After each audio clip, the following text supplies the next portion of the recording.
Fala pessoal, tudo bem? O tema da aula de hoje é direitos políticos. A nossa aula, como eu coloquei aí, é de noções de direito constitucional e de direito eleitoral. Por que eu estou falando isso?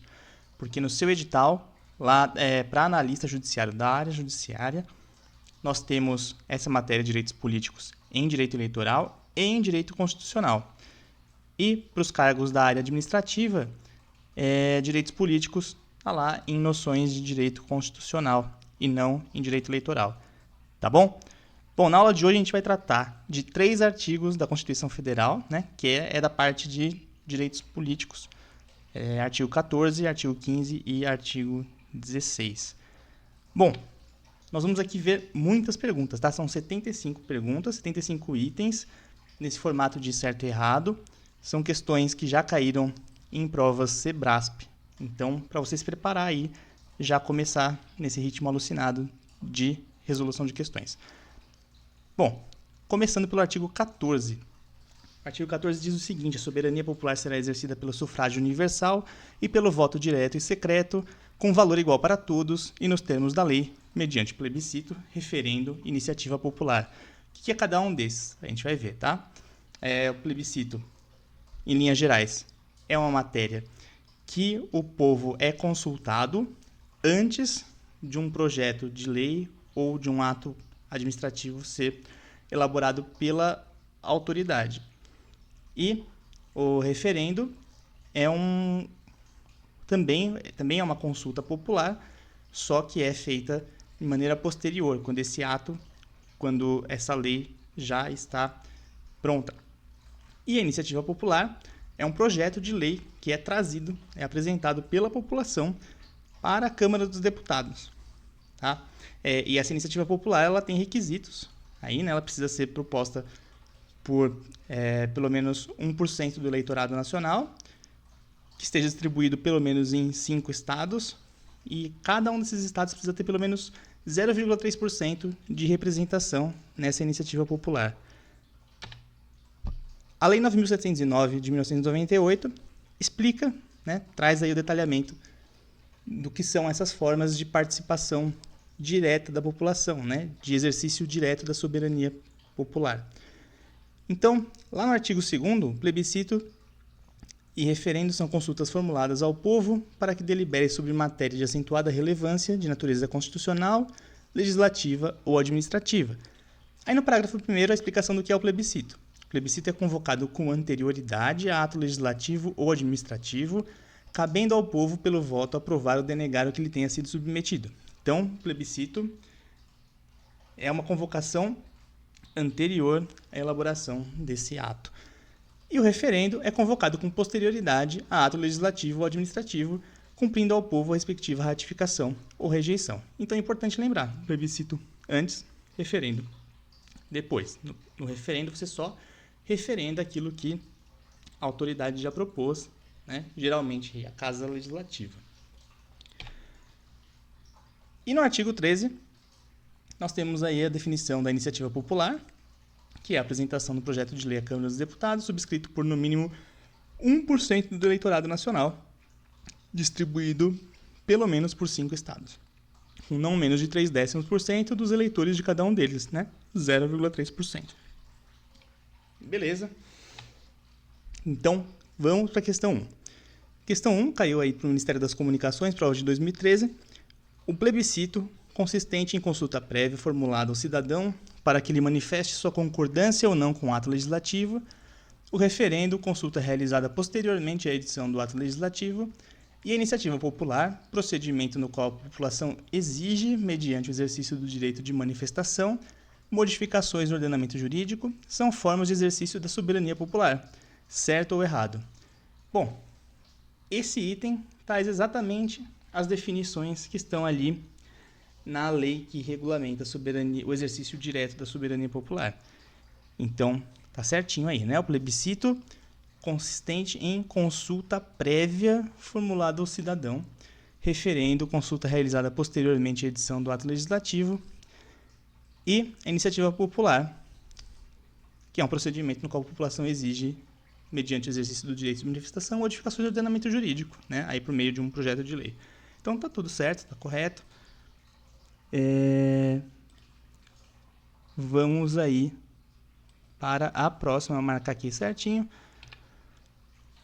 Questão 2. Plebiscito e referendo são formas de exercício direto da soberania popular e expressam os contornos do regime democrático brasileiro, o qual possui tanto elementos de uma democracia direta quanto de uma democracia representativa. Então, vamos lá. Plebiscito e referendo são formas de exercício direto da soberania popular? Sim, porque o povo vai lá, vai às urnas, decide, vota sim, vota não, vota, discute, vota o que quer fazer, e expressam os contornos do regime democrático brasileiro, o qual possui tantos elementos de uma democracia direta quanto de uma democracia representativa. Bom, plebiscito, referendo, iniciativa popular estão ligados à democracia direta, com o povo decidindo ali na frente. Agora, e a democracia representativa? Bom, isso aí fica por conta das eleições, né? Quando nós vamos às urnas eleger representantes, nós no dia a dia não vamos lá votar por um projeto de lei, votar por uma proposta de emenda constitucional. Então, nós elegemos representantes para fazê-lo. Então, a questão está corretíssima. Também vou marcar aqui, certo? Essa questão é da FUNASA de 2013 também. Questão 3. Nos termos da CF, Constituição Federal, o exercício da soberania popular poderá ser exercido diretamente pelo povo por meio de instrumentos como o referendo e o plebiscito. Certo ou errado? Aí tá certinho também, né, gente? O referendo e o plebiscito são modos de exercício direto pelo povo da soberania popular. Questão 4. O plebiscito e referendo são formas de exercício indireto da soberania popular. Aí já está errado, né? Exercício indireto da soberania popular, não. É direto. A participação popular, em ambos os casos, faz posteriormente a promulgação da lei. Está errado também, né? Posteriormente é só no referendo. No plebiscito, não. Então, errado. Questão 5. Conforme a CF, a soberania popular é exercida pelo sufrágio e pelo voto direto e secreto, com valor igual para todos e nos termos da lei mediante plebiscito, referendo e iniciativa popular. Então, soberania popular exercida pelo sufrágio, né? Aí, pelo voto direto e secreto. A gente está falando aqui de exercício indireto, né, da soberania e nos termos da lei, mediante plebiscito, referendo, iniciativa popular, aqui exercício direto da soberania. Então a questão está completinha aqui. Eu só acrescentaria, né, um sufrágio universal para ficar mais de acordo com o que está na Constituição, mas o item está certo. Até aqui tranquilo. Isso aqui caiu no Tribunal Regional Eleitoral do Rio Grande do Sul. Também organizado pelo SEBRASP, né? Antigo CESP. A consulta aos cidadãos, em momento posterior ao ato legislativo, é realizada mediante plebiscito, certo ou errado? Então, em momento posterior ao ato. Posterior ao ato é referendo, né? Não é plebiscito. Então, o item está errado. Questão 7. Participação popular por intermédio do plebiscito consiste na participação direta do povo. Aí está certo, né? Participação direta do povo no exercício da soberania popular. Certinho, não tem nenhuma pegadinha, não tem nenhum erro. Tá? Maravilha. Questão do Ministério das Comunicações, 2013. Aí vamos passar lá para o parágrafo 1º do artigo 14 da Constituição. O que diz o parágrafo 1º? O alistamento eleitoral e o voto são obrigatórios para os maiores de 18 anos, facultativos para analfabetos maiores de 70 anos, maiores de 16 e menores de 18 anos. Parágrafo 2º. Não podem alistar-se como eleitores os estrangeiros e, durante o período do serviço militar obrigatório, os conscritos. Tá? Grava bem, ó. Aqui, os estrangeiros não podem se alistar como eleitores e o militar que esteja aí no serviço militar obrigatório, né? Os conscritos. Então, grave que para o militar, quem não pode se alistar é esse carinha aqui, o cara que está lá no serviço militar obrigatório. Depois vocês vão ver melhor as regras para os militares que querem se candidatar a cargos eletivos. Mas esse aqui é o militar que é inalistável, tá bom? Que está no serviço militar obrigatório. E aqui você tem que decorar essas condições aqui também, né? Provavelmente vocês já estão acostumados, vocês sabem aí que os maiores de 18 anos precisam votar. Imagino que vocês aí votem, né? E facultativos para analfabetos. Então, o analfabeto pode optar por votar ou não.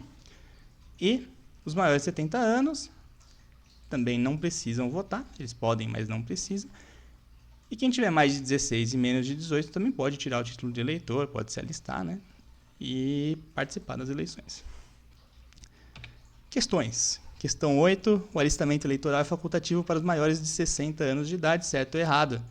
Aí é aquela brincadeira que a banca sempre gosta de fazer, né? 60 não é 70. O item está errado. Questão 9. O alistamento eleitoral e o voto são obrigatórios para os brasileiros com idade entre 18 e 70 anos, até aí tudo bem, desde que não sejam analfabetos. Bom, e aí? Essa questão está certa ou errada? O alistamento eleitoral e o voto são obrigatórios para os brasileiros com idade entre 18 e 70 anos. Tudo bem. Desde que não sejam analfabetos, né? Quem que tem entre 18 anos e 70 anos e não está obrigado a votar? É o analfabeto. Então, o item está correto. Questão do ano passado, hein? Do FNDE. Bom, no Brasil, o voto é obrigatório para os maiores de 16 anos. Certo ou errado? Erradíssimo, né? O voto é obrigatório para quem tem mais de 18 e menos de 70. Aliás, essa foi uma questão do ano passado, hein, de uma prefeitura aí, de Cachoeiro e Itapemirim. Questão bem recente. Questão 11. É vedado aos recrutados para o serviço militar obrigatório alistarem-se como eleitores. Certinho, né? Falei para vocês prestarem atenção nisso porque é comum as bancas perguntarem. Questão do Ministério da Saúde, em 2010, também de Sebrasp. Questão 12. O alistamento e o voto são obrigatórios para os analfabetos. Já vimos que não, né? Tá errado. O alistamento e o voto são facultativos para os analfabetos. Facultativo, mesmo que opcional, né, gente? O voto não é obrigatório para quem tem 70 anos ou mais de idade. Certo ou errado? Certo. Isso aqui é um item que caiu no Tribunal Regional Eleitoral de Goiás em 2005. Questão velhinha já. Mas vai que cai, né? Vai que ainda está aí no banco de dados do Sebrasp, eles resolvem dar um repeteco. Questão 14. Adolescentes com idade entre 16 e 18 anos podem votar sem alistar-se em cartório eleitoral. Por quê, meu Deus? Por quê? Por que o adolescente entre 16 e 18 anos poderia votar sem se alistar como eleitor? Não tem sentido essa questão, né? Tá errado. O adolescente entre 16 e 18 anos pode votar. Ele não é obrigado, mas pode votar. Mas aí, se ele optar por votar, por se alistar como eleitor, ele precisa fazer isso como todo mundo faz no cartório eleitoral. Então, o item está errado. O alistamento eleitoral é obrigatório para os maiores de 16 e os menores de 60 anos de idade. Erraram todos os números aí, né? Botaram 16 em vez de 18, botaram 60 em vez de 70.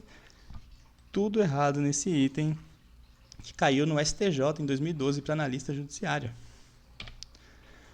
Questão 16. O voto não é obrigatório para os analfabetos. Certíssimo.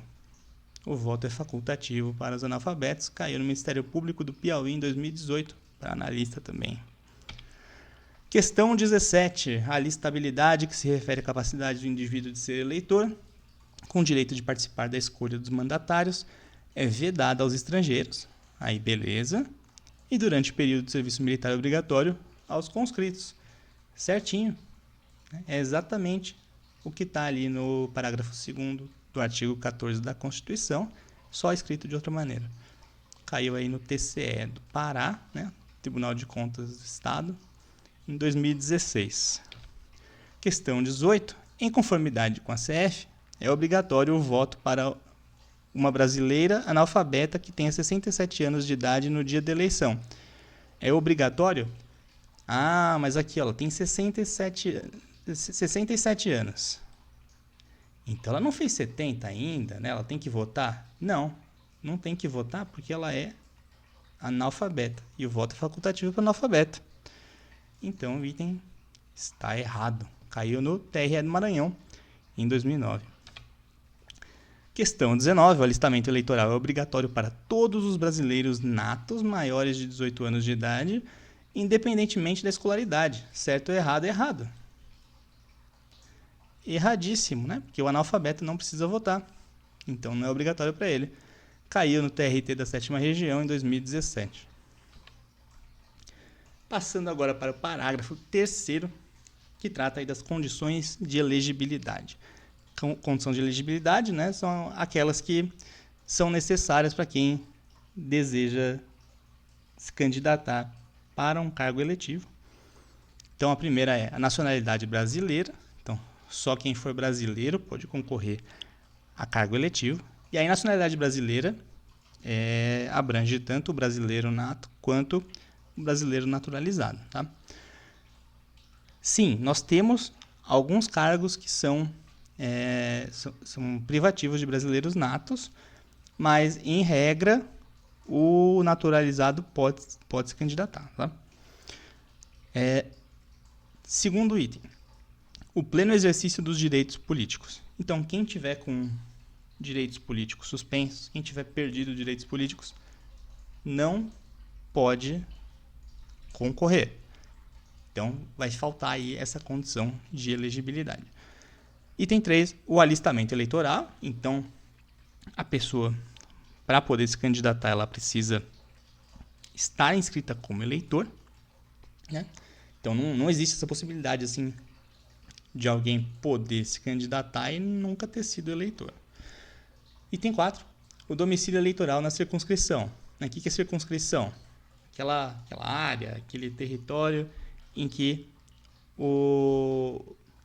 para o qual o cargo que a pessoa está concorrendo se situa. Então, se a pessoa quer se candidatar a prefeito de um determinado município, ela precisa ter domicílio eleitoral naquele município. Se ela quer se candidatar para um cargo em determinado estado, ela precisa ter domicílio eleitoral naquele estado. E por assim vai. E o item 5, a filiação partidária. Né? É um entendimento bem consolidado aí nos nossos tribunais superiores, de que não se pode registrar uma candidatura avulsa. Então, as candidaturas dependem sempre de ter um partido vinculado. Então, o candidato precisa estar ligado a um partido, portanto, ele não pode se candidatar sozinho. Vocês vão ver que isso aparece aí de maneira recorrente nas questões de prova. Também, item 6, a idade mínima. Então, nós temos idade mínima de 35 anos para presidente e vice-presidente da República e também para senador da República. 30 anos para governador e vice-governador do Estado e do Distrito Federal, 21 anos para deputado federal, deputado estadual, distrital, prefeito, vice-prefeito e juiz de paz, e 18 anos para vereador.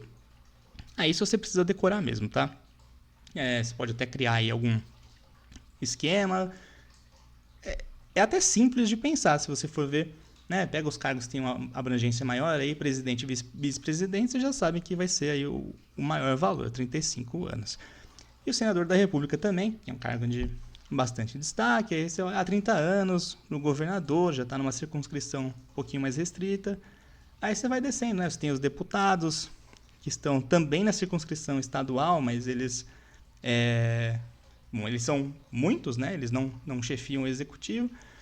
E você tem também o prefeito e vice-prefeito, e 18 anos para o vereador, que, bom, vereador, você tem muitos e está na circunscrição municipal, você pode, assim, fazer uma associação só para poder decorar essa regra. Parágrafo 4º. São inelegíveis os inalistáveis e os analfabetos. Né? Então, a gente tem aí uma causa de inelegibilidade constitucional. Quem não pode se alistar como eleitor, não pode ser eleito. E os analfabetos também não podem ser eleitos. Mas os analfabetos podem votar. Lembra, né? Que o voto e o alistamento eleitoral são facultativos para o analfabeto. Mas o analfabeto é inelegível. Questão 20. 2 amigos, Cirilo e Karl, decidiram candidatar-se a cargos eletivos. Cirilo encontra-se conscrito durante o período militar obrigatório e Karl é norte-americano domiciliado no Brasil. Cirilo não poderá candidatar-se a cargo eletivo. Certo ou errado? Bom, qual que é a situação do Cirilo? Conscrito durante período militar obrigatório, ou seja, ele não é alistável.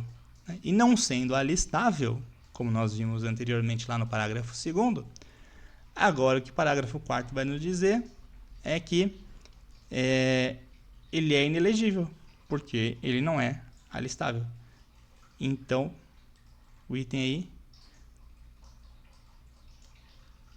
está... peraí, está certo, eu marquei aqui errado, vamos desfazer isso aqui.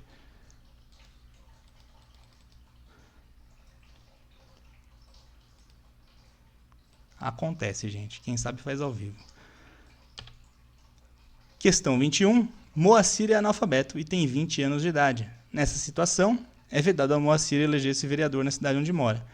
Bom, ele tem 20 anos de idade. E vocês viram lá atrás que o vereador tem como requisito de idade 18 anos. Então, até aí, o Moacir está bem. Mas, ele é analfabeto. E o analfabeto, como nós acabamos de ver, é inelegível.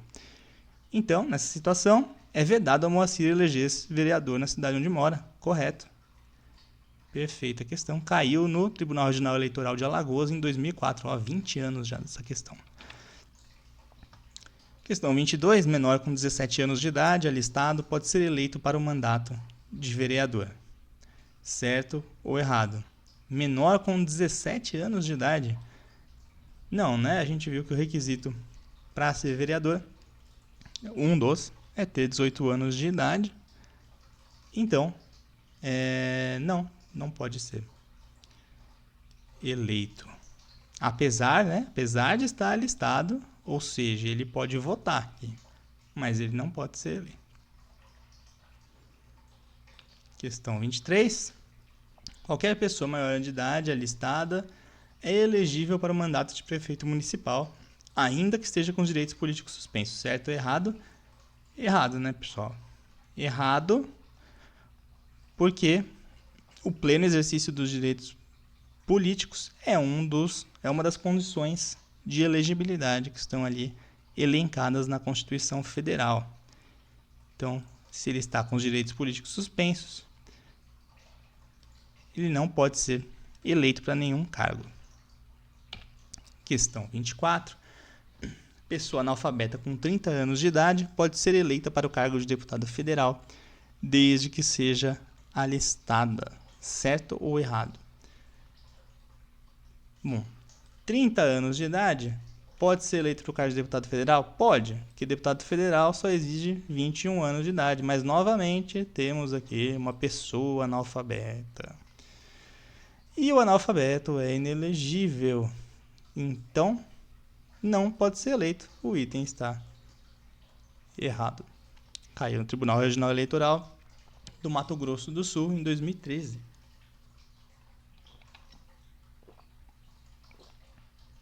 Questão 25. O analfabeto, embora ele seja obrigatório o exercício do voto, já começou errado, né? Analfabeto, o voto é facultativo. Então, tá errado. É considerado inelegível pela Constituição Federal de 1988. Esse pedacinho do final tá correto, mas o começo ali já estragou o item, então errado. Questão 26. A idade mínima de 30 anos é uma das condições de elegibilidade para deputado federal. Já errou, né? Já errou porque a condição de elegibilidade para deputado federal no quesito idade é 21 anos. Mas vamos continuar lendo. Vai, idade mínima de 30 anos, condições de elegibilidade para deputado federal, deputado estadual, distrital, governador e vice-governador do estado e do Distrito Federal. Ele misturou, né? Misturou as coisas. Para governador e vice-governador do estado e do Distrito Federal, tá certo, né? São 30 anos mesmo. Mas para deputado federal, deputado estadual ou distrital, são 21 anos. Então o item aqui tá errado, caiu no Tribunal Regional Eleitoral do Pará em 2005. A compreensão atual dos requisitos de elegibilidade admite candidaturas avulsas, isto é, de pessoas não filiadas a partido político, certo ou errado? Errado. Nós vimos aí que uma das condições de elegibilidade é a filiação a partido político, e isso tem sido confirmado pela jurisprudência do STF. Então, pode marcar aí tranquilo, errado quando falar de candidatura avulsa. Questão 28. A idade mínima de elegibilidade para os cargos de deputado é de 18 anos, certo ou errado? Errado. Você lembra lá que 18 anos é só para vereador. Tá? Para deputado é 21. Questão 29. A CF determina expressamente que são inelegíveis os analfabetos. Certo ou errado? Sim, certo. CF determina que são inelegíveis os analfabetos, né? Tanto os analfabetos quanto os inalistáveis.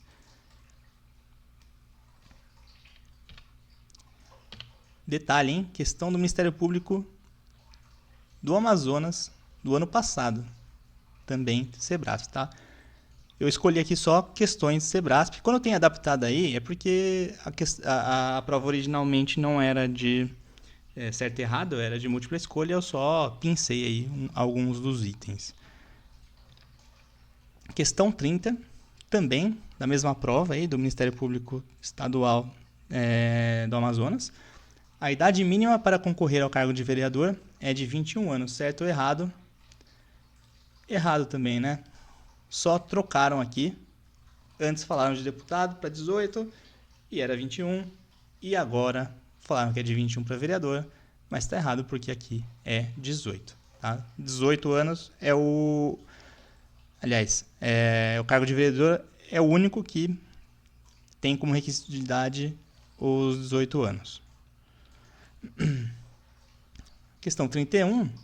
Mateus e João são irmãos e pretendem se candidatar respectivamente a governador e vereador nas próximas eleições. Nessa hipótese, segundo a CF, a idade mínima que Mateus e João devem ter para concorrer aos cargos é de 30 e 18 anos. Certo ou errado? Vamos ver aqui com calma. Mateus e João, tá? Eles são irmãos, pretendem se candidatar respectivamente a governador. Então, Mateus quer ser governador e João, vereador. Nessa hipótese, segundo a CF, a idade mínima que Mateus e João devem ter para concorrer aos cargos é de 30 e 18 anos. Perfeito, tá certinho. 30 para governador e 18 para vereador. Questão 32. Simone, de 21 anos de idade, é brasileira nata e alfabetizada. Simone pode candidatar-se ao cargo de deputada federal, certo ou errado? 21 anos é a idade mínima para se candidatar a deputado federal, deputado estadual, prefeito, vice-prefeito. E Simone é brasileira, então tem nacionalidade brasileira, é alfabetizada, então ela não é inelegível pela questão de alfabetização, então está perfeito. Ela pode sim se candidatar para deputado federal. Item correto. Questão 33. Lúcio, de 65 anos de idade, é brasileiro naturalizado e alfabetizado. Então, ele tem 65 anos de idade, né? Uma pessoa aqui que, a princípio, é obrigado a votar. É brasileiro naturalizado, portanto, cumpre aí o requisito de ter a nacionalidade brasileira. É alfabetizado, então não está aqui inelegível. Lúcio não pode candidatar-se ao cargo de governador do estado. Certo ou errado? Ué, por que o Lúcio não poderia se candidatar ao cargo de governador do estado? né? O requisito de idade é 30 anos e ele tem 65, ele passou bem aqui. Então, certo ou errado? Certo. Aliás, desculpem, gente, errado, né? Ele pode se candidatar, mas está errado porque o item está dizendo que ele não pode se candidatar. Então, errado. Questão 34. De acordo com a CF, observada a legislação eleitoral, são condições de elegibilidade para o cargo de deputado estadual, entre outras, a nacionalidade brasileira, correto, filiação partidária, beleza, idade mínima de 21 anos, certinho também, né? Aqui, ó, cargo de deputado estadual, então 21. Não havendo previsão de idade máxima.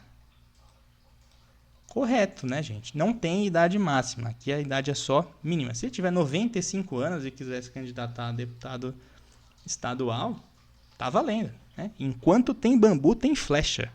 Já diria Silvio Luiz. Então, tá corretíssimo. Certo. Caiu na Defensoria Pública do Pará em 2022. Vamos para a questão 35. É condição de elegibilidade na forma da lei a idade mínima de 35 anos para governador de estado. Certo ou errado?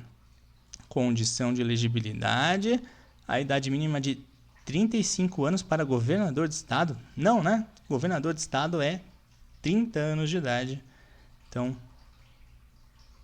item errado. Caiu ano passado, hein? Numa prova da Cefim de Fortaleza. Questão 36.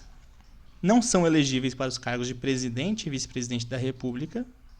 Vamos marcar aqui para não esquecer. E senador. Então, presidente, vice-presidente, senador. Aqueles que contarem com menos de 35 anos de idade. Certo ou errado? O limite, a idade mínima para concorrer a presidente, vice-presidente e senador é justamente 35 anos de idade. Então, esse item aqui está correto. Ele está dizendo que quem tiver menos de 35 não pode concorrer a esses cargos. Então, maravilha, está certinho. 37. Uma das condições para concorrer em pleitos eleitorais é o prévio alistamento eleitoral. Certo ou errado? Certíssimo, né? Uma das condições de elegibilidade é o próprio alistamento eleitoral.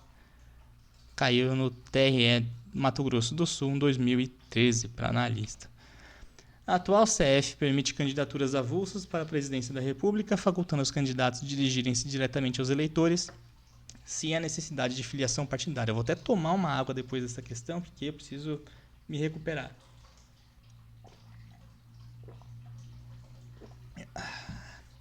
Certo ou errado? Falou em candidatura avulsa, né? Já avisei para vocês.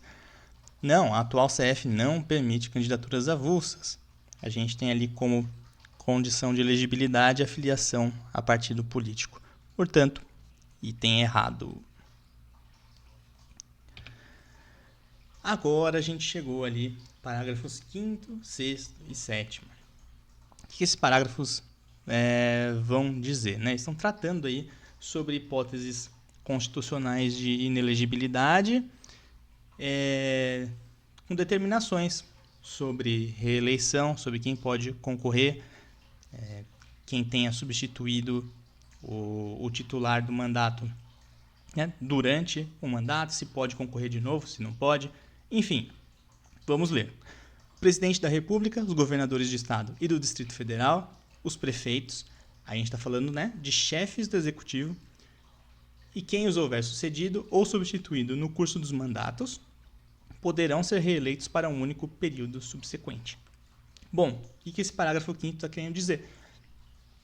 O chefe do executivo, ele só pode ser reeleito uma vez. E qualquer pessoa que tenha substituído esse chefe do executivo, mesmo que tenha sido por alguns dias, por alguns meses, também vai ficar com a mesma restrição de reeleição. Tá? Vai ser considerado como se tivesse passado um mandato inteiro. Então, você tem lá um vice que substituiu o presidente por, 2 meses. Ele vai poder se candidatar mais uma vez depois se reeleger? Não. Tá? Ele só vai poder se reeleger uma vez. Parágrafo 6º. Para concorrerem a outros cargos, o presidente da República, os governadores do Estado e do Distrito Federal e os prefeitos, de novo, chefes do Executivo, devem renunciar aos respectivos mandatos até 6 meses antes do pleito. Então, aí, isso é uma cláusula de desincompatibilização. Quem quiser se candidatar, né, o chefe do Executivo, se ele quiser se candidatar a outro cargo, ele precisa renunciar ao seu mandato até 6 meses antes do pleito. Por que isso? Porque os chefes do Executivo têm uma grande influência, eles exercem uma grande influência sobre os negócios do seu município, eles têm ali toda a máquina do Estado a favor deles, então eles precisam renunciar por esse período de 6 meses antes do pleito, porque para que não haja esse risco de haver um grande desequilíbrio nas eleições, né? Porque se há de concordar que se eles pudessem continuar no mandato, eles teriam uma grande possibilidade aí de sair na frente em relação aos seus concorrentes. Então, esse é o espírito dessa regra que está aí no parágrafo 6º. Parágrafo 7º. São inelegíveis no território de jurisdição titular o cônjuge e os parentes consanguíneos ou afins até o 2º grau ou por adoção do presidente da República, de governador de estado ou território, do Distrito Federal, de prefeito ou de quem os haja substituído dentro dos 6 meses anteriores ao pleito, salvo se já titular de mandato eletivo e candidato à reeleição. Bom, olha só quanta coisa que tem nesse parágrafo 7º, né? Tá falando aí de inelegibilidade, tá falando que certas pessoas que têm certa relação com os chefes do executivo, elas não podem concorrer. Então aí o cônjuge, parentes consanguíneos ou afins até o 2º grau, lembra aí que é 2º grau, então aí, né, pode ser um pai, um avô, um filho, um neto, um irmão, pode ser por adoção também, não precisa ser por sangue, do chefe do executivo ou de quem haja substituído dentro dos 6 meses anteriores ao pleito. Então não são só eles. O cônjuge do substituto, os parentes do substituto também estão abrangidos por essa inelegibilidade. E aí tem uma ressalva, né? Salvo se já titular de mandato eletivo e candidato à reeleição. Então o irmão do prefeito, ele já é deputado estadual e está se candidatando novamente a deputado estadual. Beleza, não tem problema. Aí no caso, o exemplo que eu dei foi esdrúxulo, né? Porque eles estão em circunscrições diferentes. Apaga isso que eu falei.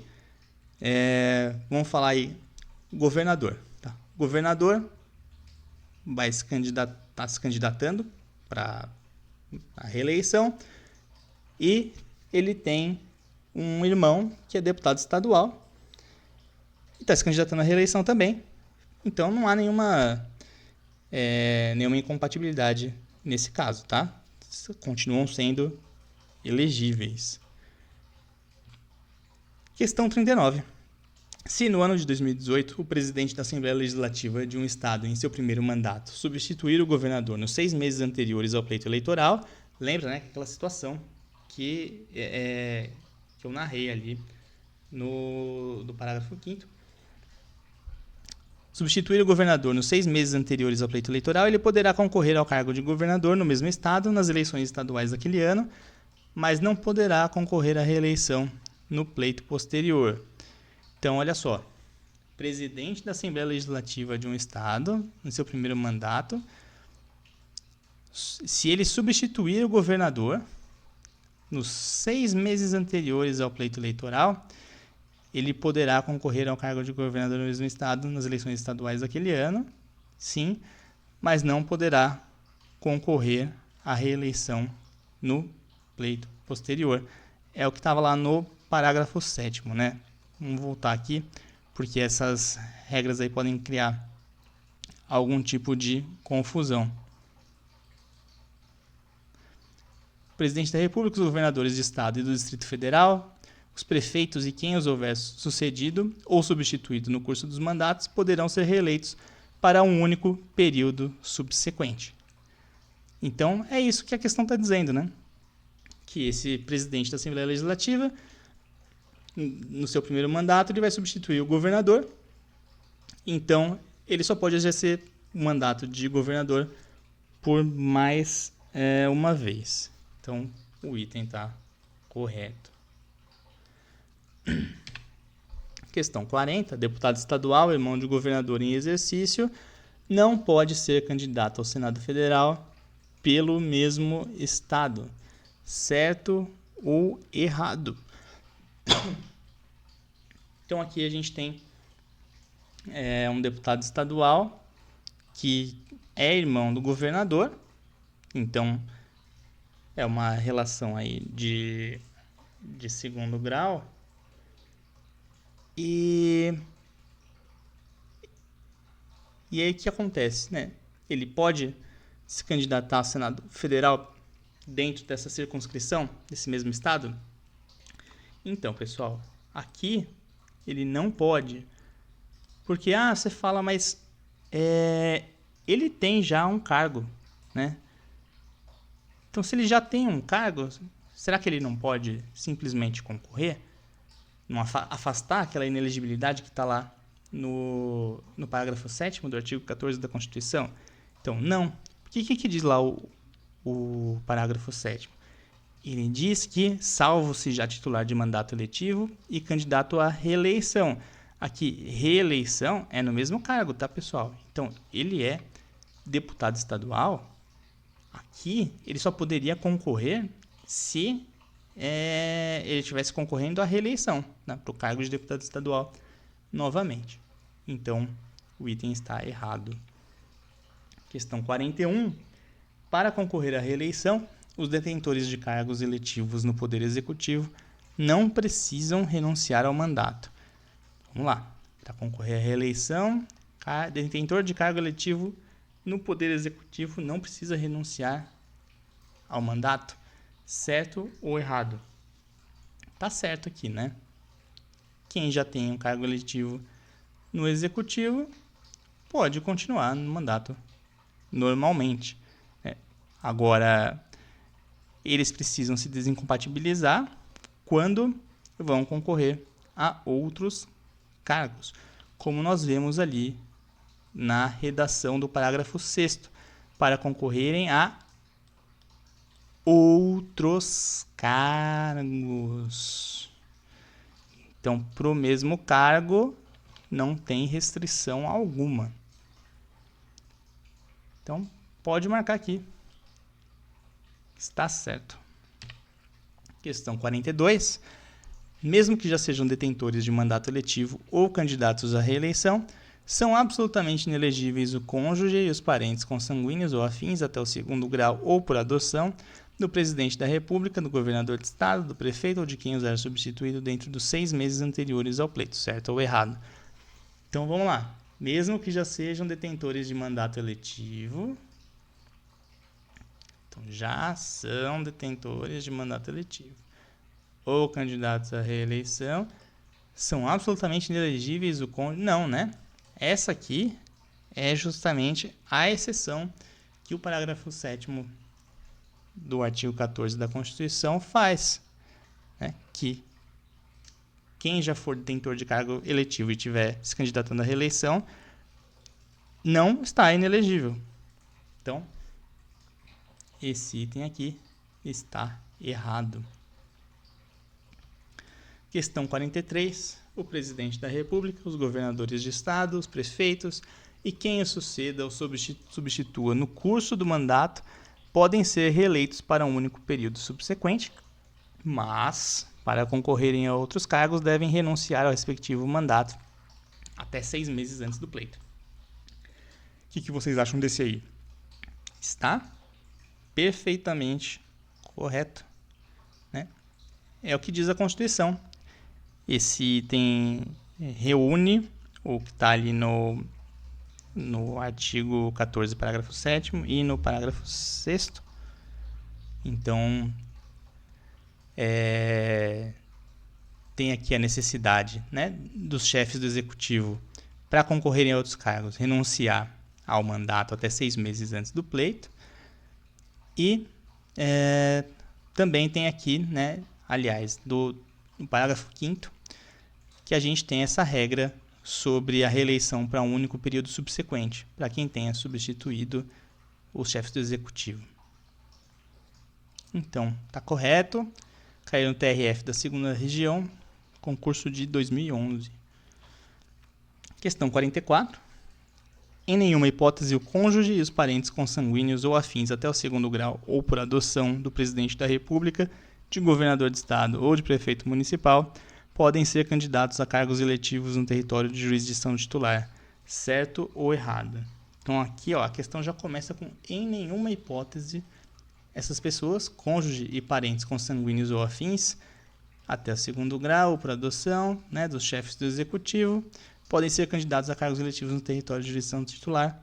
Tá errado, né? A gente já falou aí da exceção, que é se esses parentes, se esses cônjuges estiverem já exercendo um mandato eletivo e concorrendo à reeleição.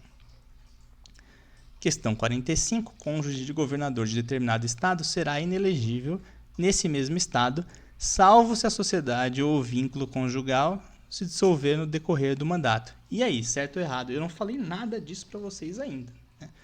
E se o casamento acabar? Qual que é a situação do cônjuge?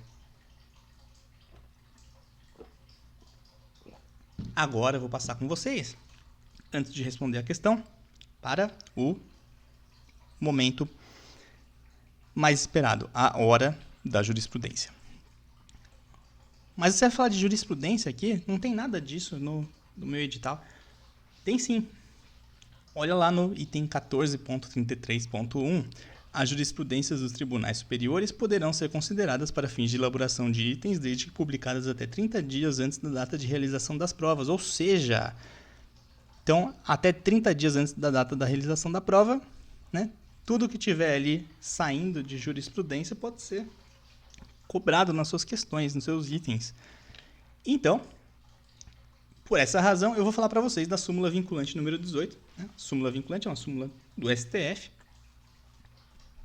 que diz o seguinte: a dissolução da sociedade ou do vínculo conjugal no curso do mandato não afasta a inelegibilidade prevista no parágrafo 7º do artigo 14 da Constituição Federal. Então, o que essa súmula vinculante está falando? Essa súmula vinculante está falando que não adianta acabar o casamento no curso do mandato, porque essa inelegibilidade vai persistir. Bom, sabendo disso, agora sim podemos responder a questão 45. Cônjuge de governador de determinado estado será inelegível nesse mesmo estado, salvo se a sociedade ou vínculo conjugal se dissolver no decorrer do mandato, certo ou errado? Errado. Errado, porque mesmo que essa sociedade, esse vínculo conjugal se dissolva no decorrer do mandato, vai ser considerado para fins de inelegibilidade. Questão 46, situação hipotética. O governador de determinado estado, no curso do 2º mandato, rompeu o vínculo conjugal com sua esposa, que também se interessa pela vida política. Assertiva.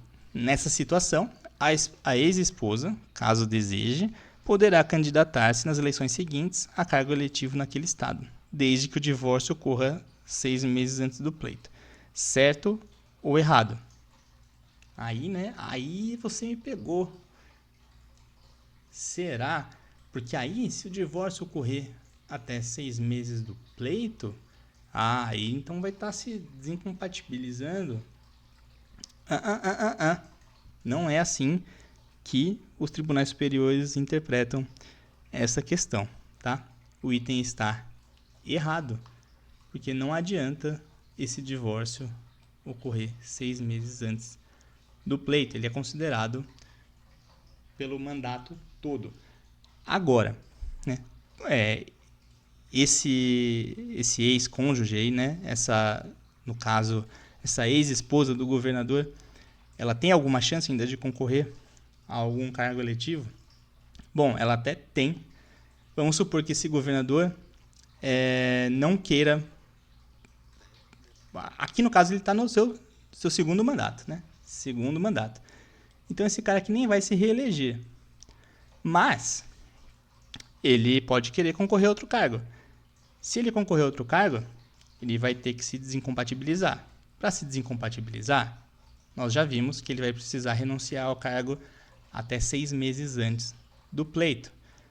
Se ele renunciar ao cargo até 6 meses antes do pleito, ele deixa de contaminar a sua esposa com essa cláusula de inelegibilidade. Mas isso aí é outra situação, né? Não é a situação que está narrada aí no item. Então, o que importa aqui para vocês é que não adianta o divórcio ocorrer 6 meses antes do pleito. Tá? Se esteve casado durante o mandato, vai persistir essa inelegibilidade. Portanto, o item está errado. Questão 47. Uma governadora está no fim de seu segundo mandato consecutivo no cargo. Considerando-se a posição majoritária e atual do Supremo Tribunal Federal e as normas constitucionais sobre direitos políticos, é correto afirmar que o cônjuge da governadora que esteja no fim do seu segundo mandato consecutivo será inelegível em todo o território do respectivo estado, ainda que o vínculo conjugal se dissolva no curso do mandato. Certo ou errado? Certíssimo, né? Então, o que o item está dizendo? Ele está dizendo que não adianta esse vínculo conjugal se dissolver no curso do mandato. Aqui, o ex-marido vai continuar sem poder se candidatar. Caiu na Defensoria Pública do Piauí em 2022. Sempre Sebrasp. Questão 48. É inelegível para o cargo de vereador, ex-cônjuge de governador do estado, ainda que se trate de reeleição e a dissolução do vínculo conjugal tenha ocorrido antes do início do mandato de governador. Certo ou errado? Aí, né? Aí vamos ter um pouco de bom senso, não precisa nem conhecer a legislação. Inelegível para o cargo de vereador, ex-cônjuge de governador do estado, ainda que se trate de reeleição. Então vamos lá. Quem está em reeleição já não é afetado por aquela regra da inelegibilidade do parágrafo 7º. Tudo bem. E a dissolução do vínculo conjugal tem ocorrido antes do início do mandato de governador. Então, ainda que tenha ocorrido antes do início, não, né? Porque se a dissolução do vínculo conjugal ocorreu antes do início do mandato, então qual que é o sentido de se considerar inelegível esse ex-cônjuge? O que importa é o que acontece durante o mandato. Se o cônjuge, antes do seu cônjuge ser governador, que tipo de prejuízo que isso vai trazer para o processo eleitoral, né? Esse vínculo.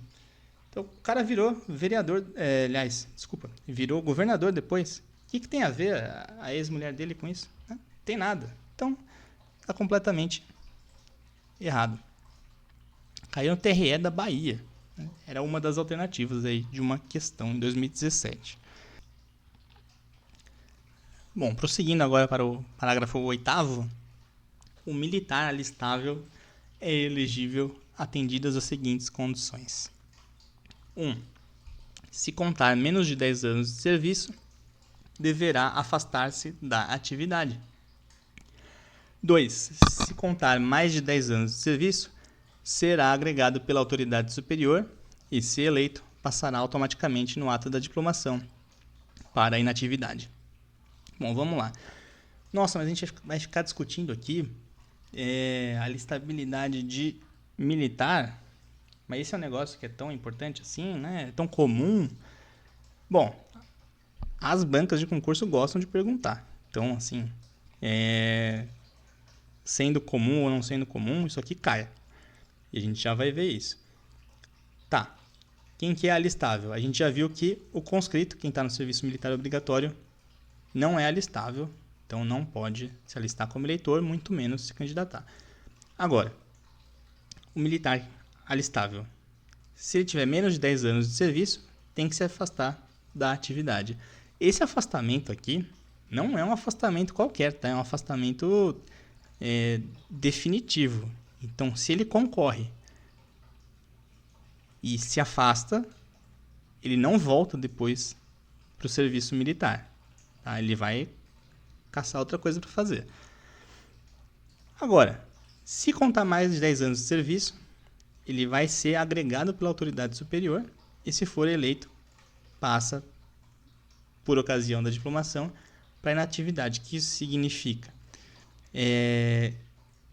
Que esse militar que tem mais de 10 anos de serviço, ele não vai correr o risco, né, como o outro que tem menos de 10 anos de serviço, de perder, né, o seu cargo, né, de passar para...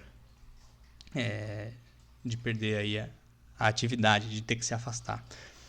Então, vai ocorrer essa agregação, né, vai ser agregado pela autoridade superior. Então, ele vai ficar meio que num stand-by. Ele vai lá, registra a candidatura e tudo mais, passa pelo pleito. Se for eleito, né, quando for diplomado, ele vai para inatividade no serviço militar e aí ele segue a carreira dele na política.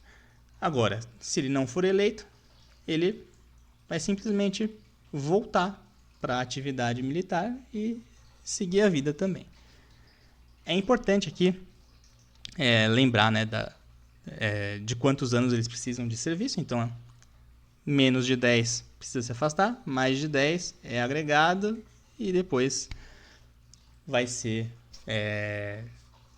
passado para inatividade se for eleito. E também é necessário aqui decorar mais uma questãozinha que costuma cair na prova, né, uma pegadinha que as bancas tentam fazer, que é no ato da diplomação, que eu vou até sublinhar, porque esse diplomação as bancas costumam trocar por posse, né, no ato da posse. Mas, gente, diplomação é algo que ocorre bem antes da posse, tá? Depois que é feita a apuração, são declarados os eleitos, passa aquele primeiro momento ali de impugnações e tudo. Depois a expedição do diploma e é a partir disso, né, que ele vai para a inatividade. Não vai esperar lá tomar posse, porque a posse é um ato solene que é praticado geralmente ali no começo do ano, em janeiro, nas casas legislativas muitas fazem em fevereiro, enfim. Então não confunda diplomação com posse, por favor. Questão 49. Situação hipotética, com a pretensão de candidatar-se a cargo eletivo, determinado militar com 5 anos de serviço fez de forma regular o pedido de registro de sua candidatura. Assertiva. Nessa situação, após ser eleito, o militar deverá afastar-se de sua atividade pelo período do mandato eletivo, devendo retornar ao serviço após o seu término. Bom, aqui nós temos um militar com 5 anos de serviço, então ele tem menos de 10. Se ele tem menos de 10, ele é afastado definitivamente. Então, ó, esse aqui se deu bem, foi eleito. Só que ele não vai se afastar pelo período do mandato eletivo, né? Ele não vai retornar ao serviço após o seu término. Portanto, o item está errado. Caiu aí numa prova do Superior Tribunal Militar em 2018. Questão 50. Não são alistáveis como eleitores nem os estrangeiros, nem os militares. Certo ou errado? Ah, é verdade, a Constituição falava, né, que o estrangeiro não é alistável e também os militares, então tá certo. Não tá certo, né, porque são só aqueles que estão no serviço militar obrigatório, portanto, errado. Todos os outros militares são alistáveis. Caiu aí na Procuradoria-Geral do Estado da Bahia em 2014. Questão 51. Pedro com 9 anos de serviço, então já marca aqui que tem menos de 10. 9 anos de serviço, né? De idade é difícil. é militar alistável e teve o seu nome aprovado em convenção partidária para ser candidato a deputado estadual. Nessa situação hipotética, Pedro deve ser afastado do serviço militar. Corretíssimo, né? São menos de 10 anos, então ele não vai ser agregado pela autoridade superior, ele vai ser afastado. Então tá certinho. Questão 52. O ordenamento jurídico constitucional brasileiro considera inelegíveis, em regra, os estrangeiros e os militares. Estes, contudo, se contarem com mais de 10 anos de serviço, podem se eleger atendidas determinadas condições. Certo ou errado? Bom, essa primeira parte aqui, o ordenamento jurídico constitucional brasileiro considera inelegíveis, em regra, os estrangeiros. Tá certo? E os militares. Estes, contudo, se contarem com mais de 10 anos... Não, né? São os militares em serviço militar obrigatório. Agora, os outros militares, aqueles que contam com menos de 10 anos de serviço, mas que não estão no serviço militar obrigatório, eles não são inelegíveis, né? Não são inalistáveis, não são inelegíveis. Então, esse item está errado. Caiu para o concurso da Câmara dos Deputados em 2012. Questão 53. É inelegível o servidor público militar da Força Aérea Brasileira reformado por idade ou por incapacidade física. Certo ou errado? Então vamos lá. Servidor público militar da Força Aérea Brasileira reformado por idade ou por incapacidade física. O que é esse reformado, né? Reformado é o cara que não está mais na atividade.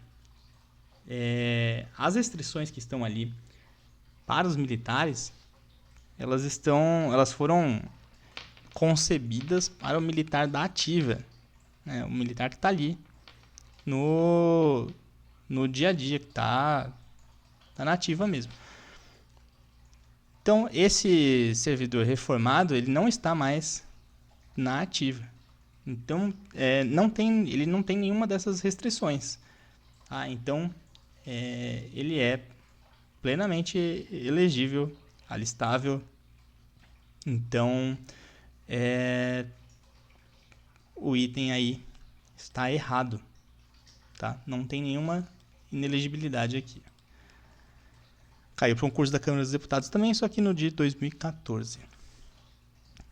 Questão 54, militar com 15 anos de serviço, então tem mais de 10 anos de serviço, que pretenda candidatar-se ao cargo de deputado estadual, deve ser agregado pela autoridade superior, tá correto, e se eleito passará automaticamente no ato da posse para inatividade, certo ou errado?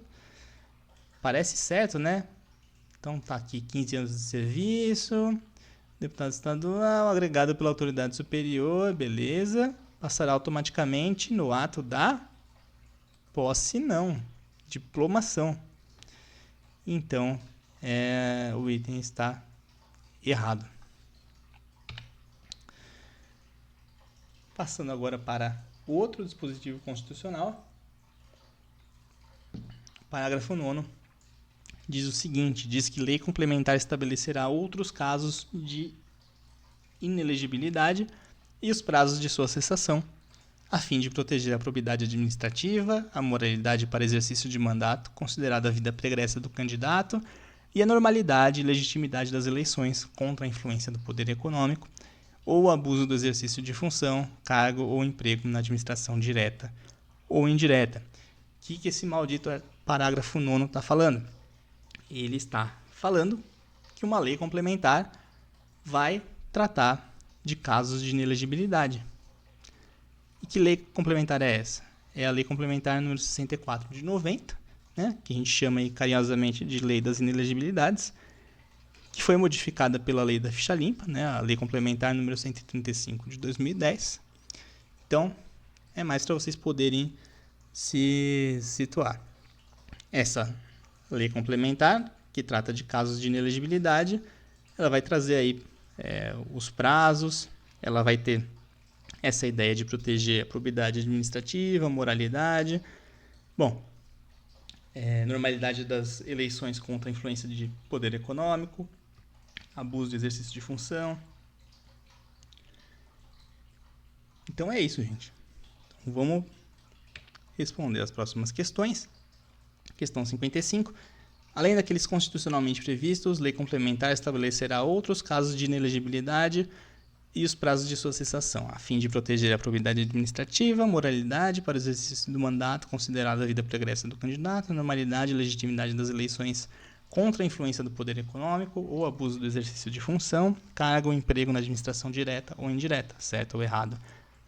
Aí esse item pegou justamente a redação do parágrafo 9º do artigo 14 da Constituição. Né? Então tá certíssimo o item, tá falando que além dos que estão previstos na Constituição, né, dos casos de inelegibilidade, além dos que estão na Constituição, existem também aqueles previstos nessa lei complementar. Aqui na Constituição está falando no futuro, né, que a lei complementar estabelecerá, porque a Constituição foi promulgada antes da lei das inelegibilidades, né, obviamente. Mas é isso, ele está tratando dessa lei aqui. Casos de inelegibilidade não previstos na Constituição da República e os prazos de sua cessação podem ser estabelecidos por norma infralegal. Opa, norma infralegal. Não, né, gente? É por lei complementar. Não é nem por lei ordinária, tem que ser uma lei complementar. Norma infralegal, o que seria? Seria por decreto, por portaria? Você vai estabelecer casos de inelegibilidade? Não, né? Então, isso aqui é um absurdo. Aí tem uma continuação aqui, desde que com o objetivo de proteger a normalidade e legitimidade das eleições. Bom, aí ele vai copiar aquela parte que está correta, mas esse item está muito errado. Questão 57. É vedada a criação de outros casos de inelegibilidade fora daqueles taxativamente expressos na CF. Certo ou errado? Errado, né? Está falando justamente ali o parágrafo 9º, que a lei complementar estabelecerá outros casos de inelegibilidade. Então, não é vedada a criação. Está, inclusive, prevista a criação de outros casos de inelegibilidade. Aí, parágrafos 10 e 11, nós temos disposições sobre impugnação do mandato eletivo. O mandato eletivo poderá ser impugnado ante a Justiça Eleitoral no prazo de 15 dias. Né? Lembra desse prazo aí, para impugnar o mandato eletivo. Contados da diplomação, instruída a ação com provas de abuso do poder econômico, corrupção ou fraude. Então, né, a ação que vai tratar disso, da impugnação do mandato eletivo, já tem que ter as provas de abuso do poder econômico, corrupção ou fraude. Parágrafo 11.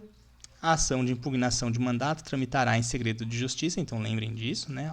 A ação de impugnação de mandato, a AIME, tramitará em segredo de justiça, respondendo o autor na forma da lei, se temerária ou de manifesta má-fé. Questão 58. Mandato eletivo poderá ser impugnado na Justiça Eleitoral mediante ação de impugnação de mandato, cujos atos terão de ser públicos em obediência ao princípio da publicidade. Certo ou errado? Muito errado, hein? Muito errado, porque a gente acabou de ler que ela tramitará em segredo de justiça. Como diz aqui o parágrafo 11, a ação de impugnação de mandato tramitará em segredo de justiça. Portanto, o item da questão 58 está errado. Questão 59. As ações de impugnação de mandato eletivo tramitam necessariamente em segredo de justiça. Certo ou errado? Certo. Aí sim. Questão 60. A ação de impugnação de mandato eletivo deve ser proposta em até 15 dias contados da diplomação. Correto. São 15 dias e contados da diplomação. Devendo tramitar sob segredo de justiça. Perfeito. Está correto. Caiu numa prova do TJ do Espírito Santo em 2023, ano passado, hein? Para analista. Questão 61. O mandato poderá ser impugnado perante a Justiça Eleitoral até 30 dias após a posse. Certo ou errado? Muito, mas muito errado. Porque não são 30 dias, são 15 dias. E não é após a posse, é após diplomação. Então, bem errado aí. Questão 62.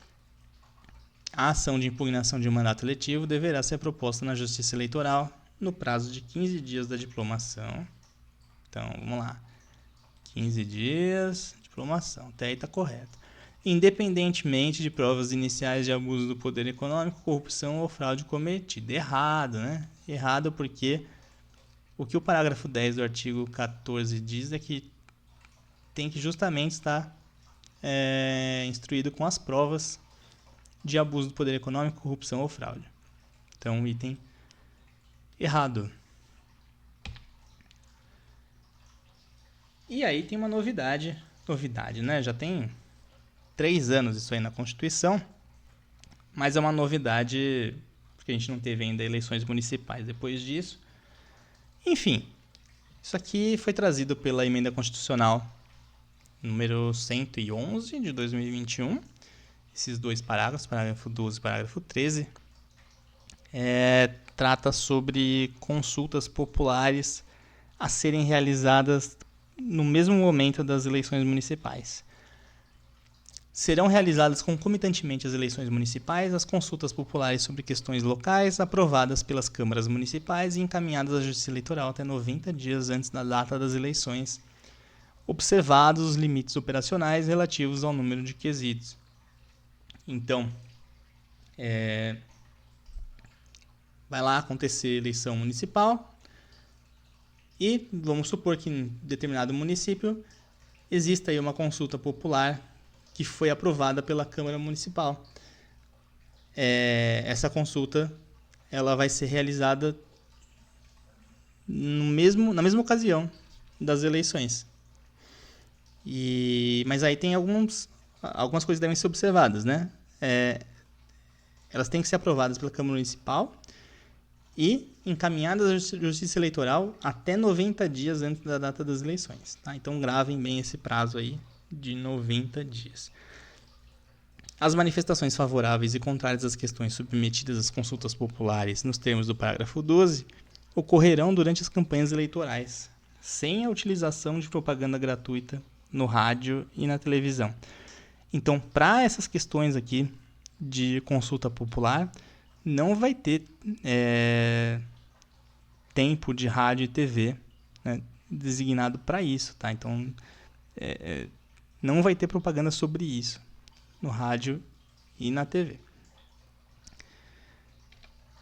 Questão 63. Por ocasião das eleições municipais, os municípios podem consultar a população sobre matérias locais mediante aprovação da Câmara Municipal e comunicação prévia à Justiça Eleitoral.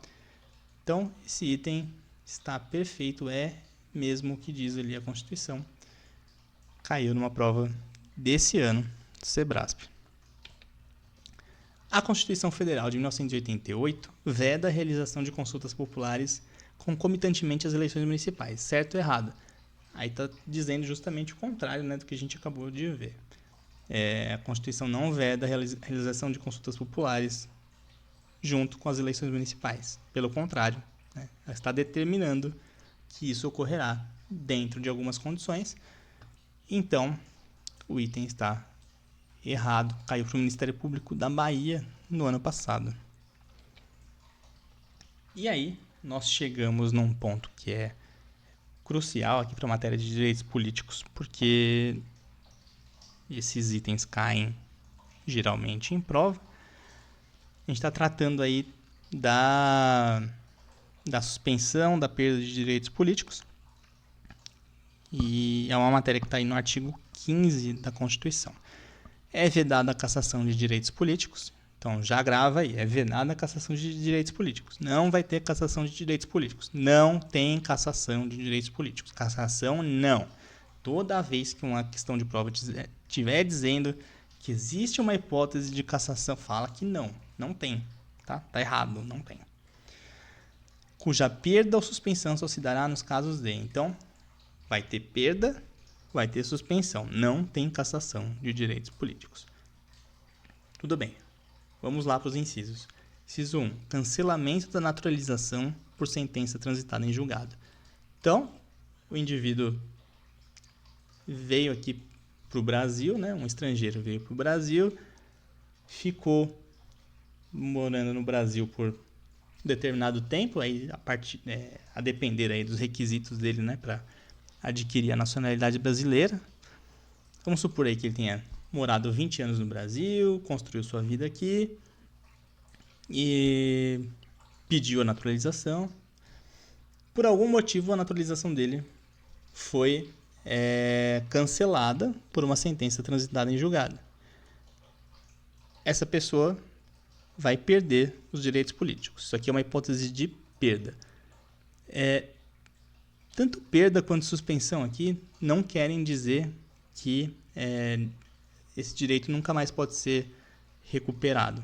Na verdade, a distinção aqui principal entre perda e suspensão é que a perda tem esse viés de definitividade, né? E a suspensão tem essa ideia de ser algo transitório, que tem um prazo definido para ocorrer e a partir do término desse prazo voltam os direitos políticos a serem exercidos pelo titular. Bom, então o cancelamento da naturalização é uma hipótese de perda dos direitos políticos.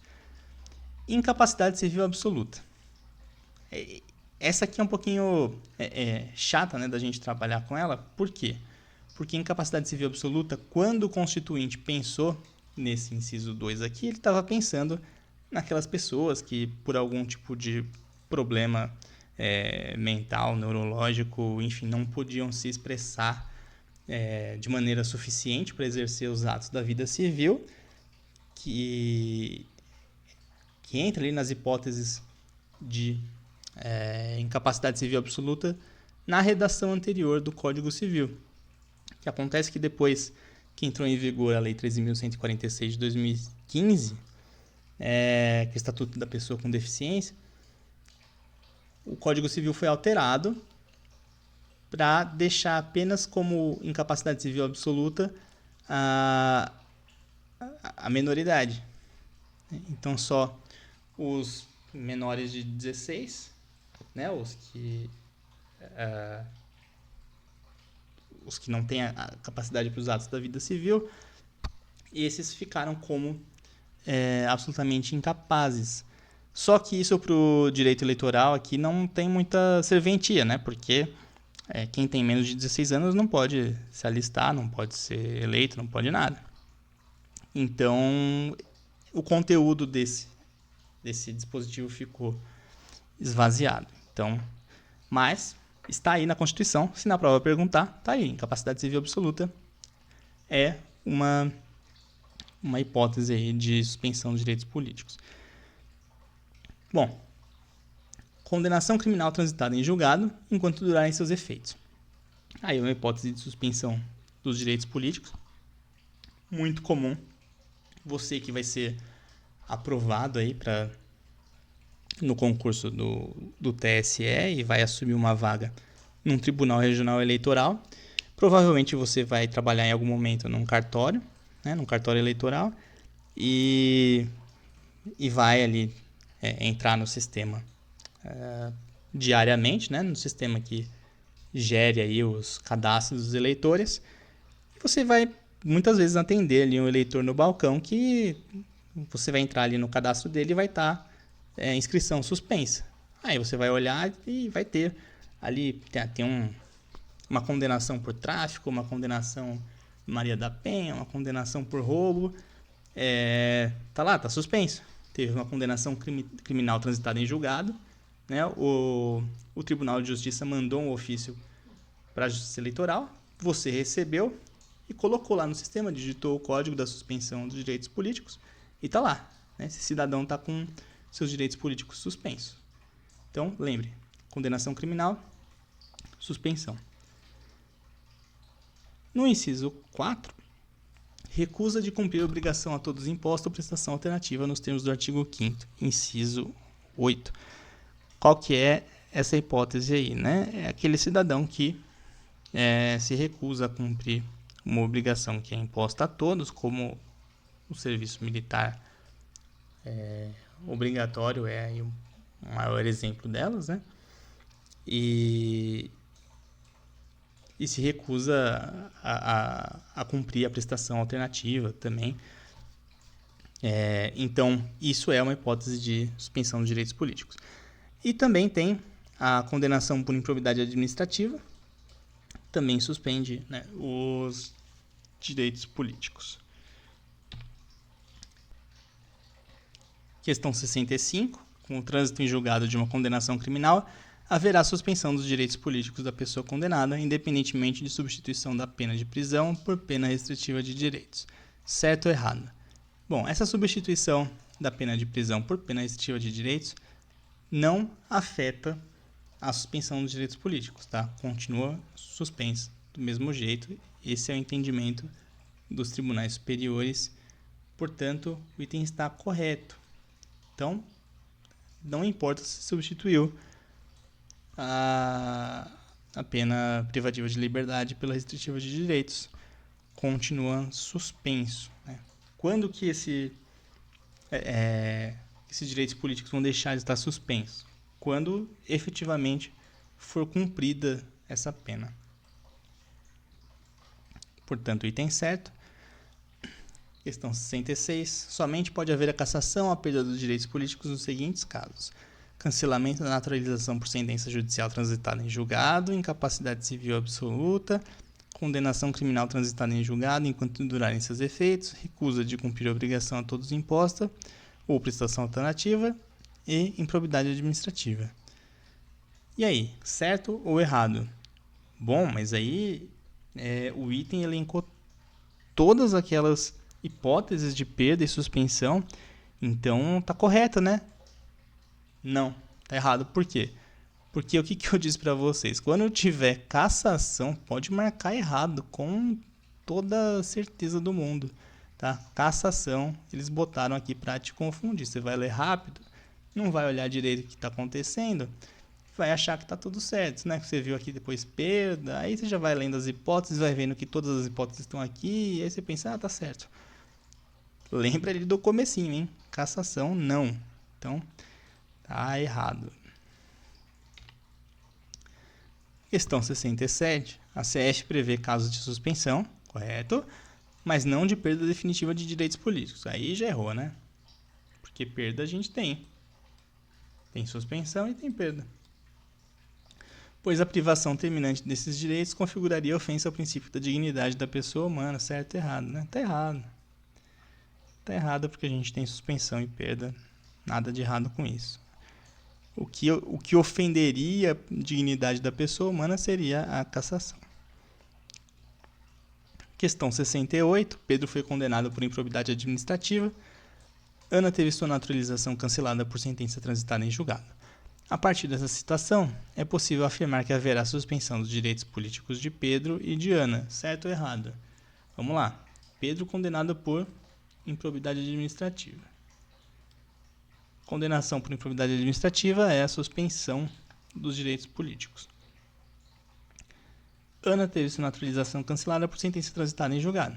Agora, cancelamento de naturalização é hipótese de perda, né? Então, o item está afirmando aqui que haverá a suspensão dos direitos políticos de Pedro e Ana.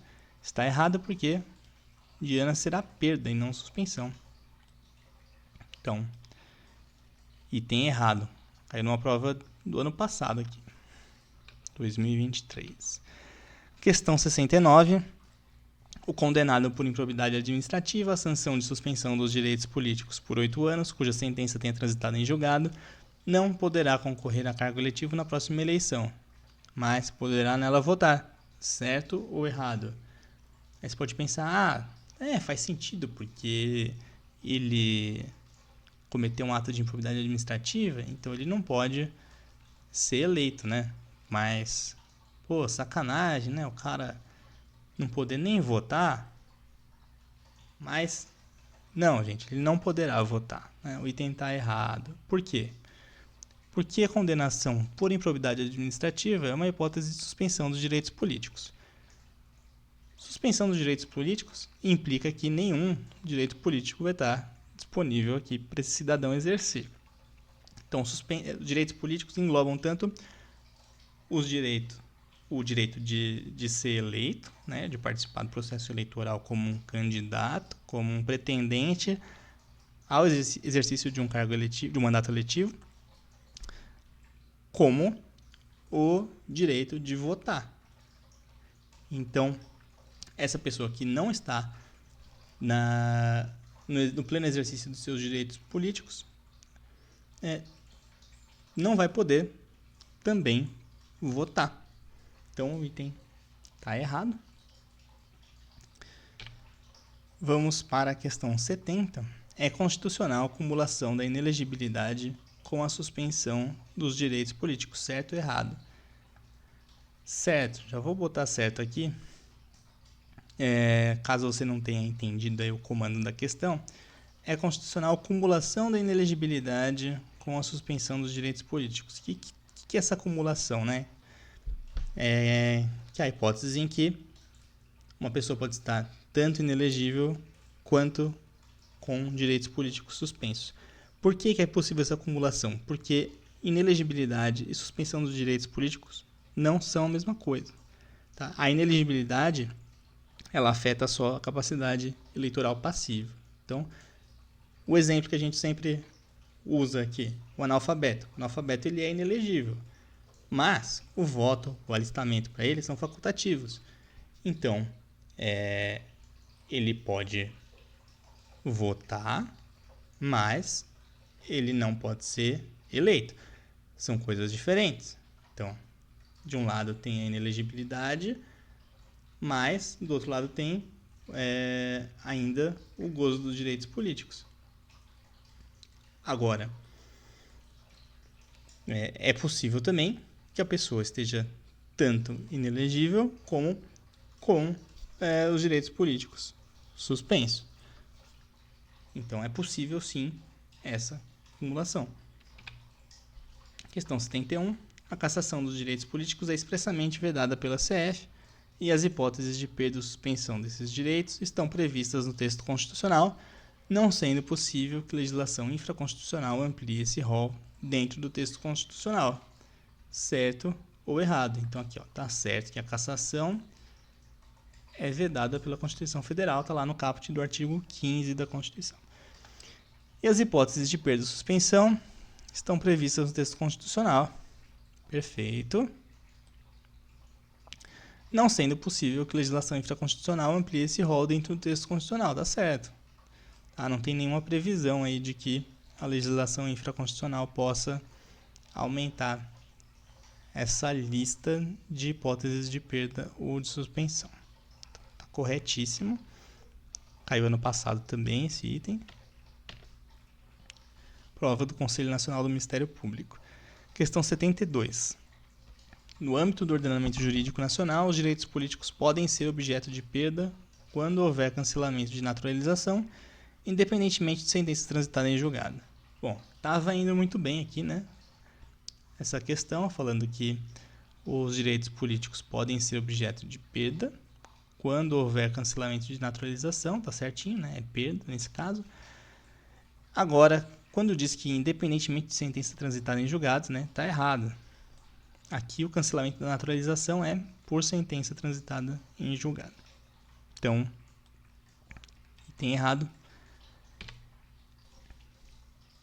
E aí eu preciso falar de mais uma súmula, agora uma súmula do TSE, súmula número 9, que diz o seguinte: a suspensão de direitos políticos decorrente de condenação criminal transitada em julgado cessa com o cumprimento ou a extinção da pena, independendo de reabilitação ou de prova de reparação dos danos. Então é o seguinte, a pessoa estava com direitos políticos suspensos, né, por causa de uma condenação criminal.